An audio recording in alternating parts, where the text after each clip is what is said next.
Mabuhay! Ayan, so as requested dun sa last na natin, no? Video na kasama si Philip. Ayan, request nila yung Moving Closer na jazz version naman. Napanood natin dati yung original version, no?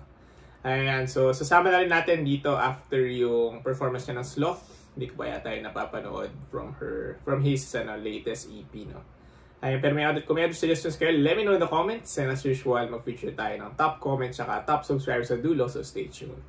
So tara, enjoy natin itong music video naman ng Moving Closer, featuring si K-Ken, si Chicken, or si Philip. Let's go.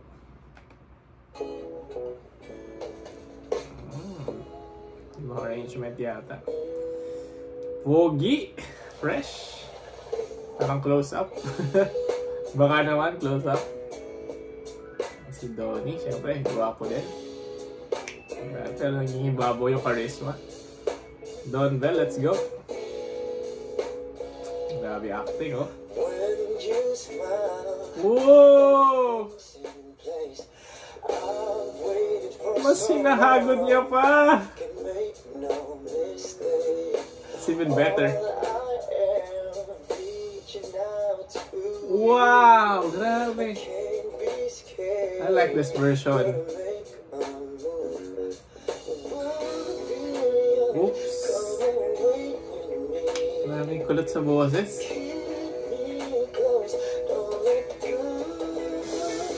He's on fire.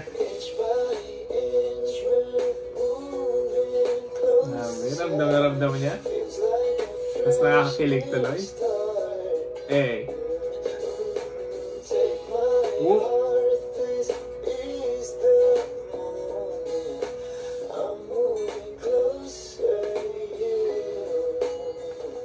May narinig din tayo na background, parang second voice. Ayan. So, grabe, nagulat tayo.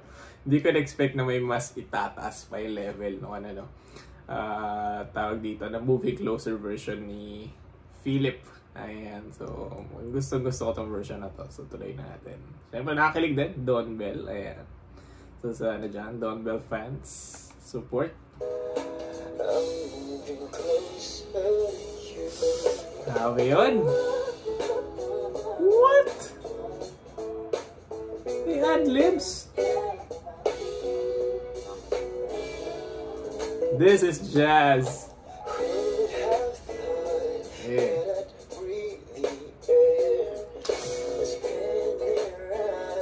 He's feeling himself. Ganda rin ng background noise. Ay, background sounds. Woo!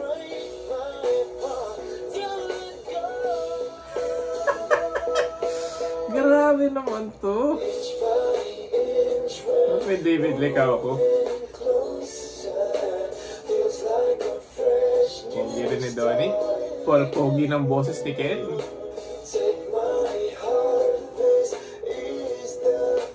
Parang may layers yung vocals. Siya rin yata yung second voice eh.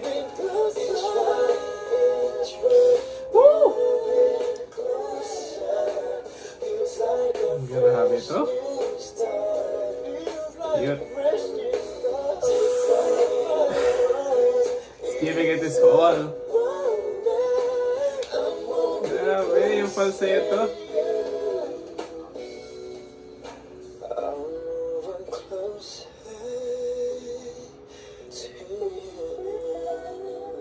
Grabe, perfect.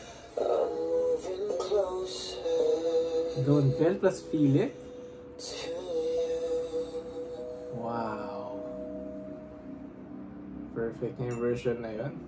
Mars, I met someone. Alam ko ulit. Related ka na, Barbie. Barda naman next time. Ayan. Talaga? Moving Closer ulit, tapos Barda. Exciting. Ayan, so grabe si Philip, mga bros. Ayan, syempre kudos din sa Don Bell, no? Pero nangibabaw sa atin yung talent ni Philip. Di natin alam na mahigitan niya pa yung previous na version, no? So grabe. Woo! So papakalma natin, panoorin naman natin Sloth. Ayan. Since to, part ng album niya. So baka baka nakakalungkot na tema or hindi natin alam. Pero ayun, so isasabay na natin kasi si Philip din to ulit. Ayan, so enjoy nyo lang. For sure napanood nyo na to. Enjoy nyo lang with me. Ayan. Sing along if you want to. Hey, Yeah. sing along kayo. Yeah. The swag. The forma. 107.5.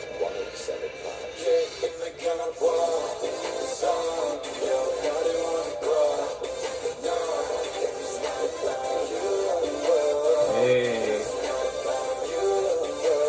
Grabe, iba-ibang genres again.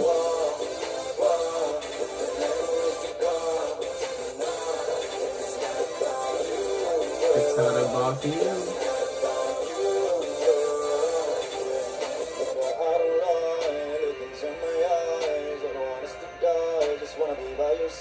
Oh, ito love song pala. Hey. The shift in vocals.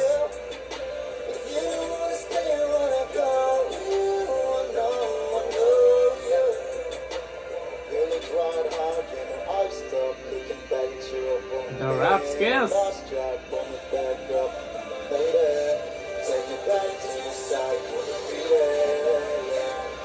Mga throwback ng love story.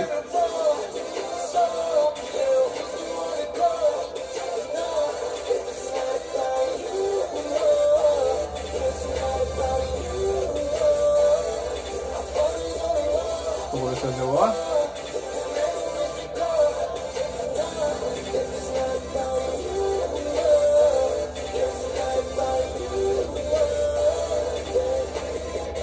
Grabe. Nalaro niya yung boss niya.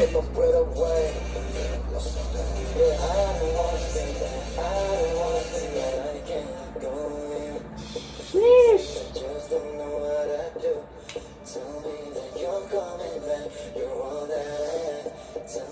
Parang holding on to someone. Tapos biglang ang lakas ng chorus.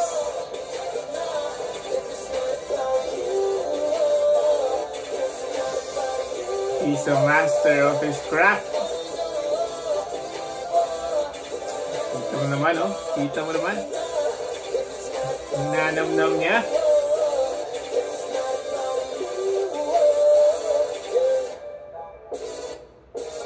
Nice beats din.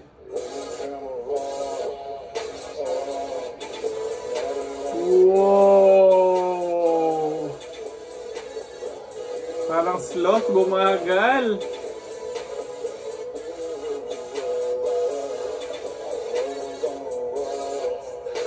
This is so badass.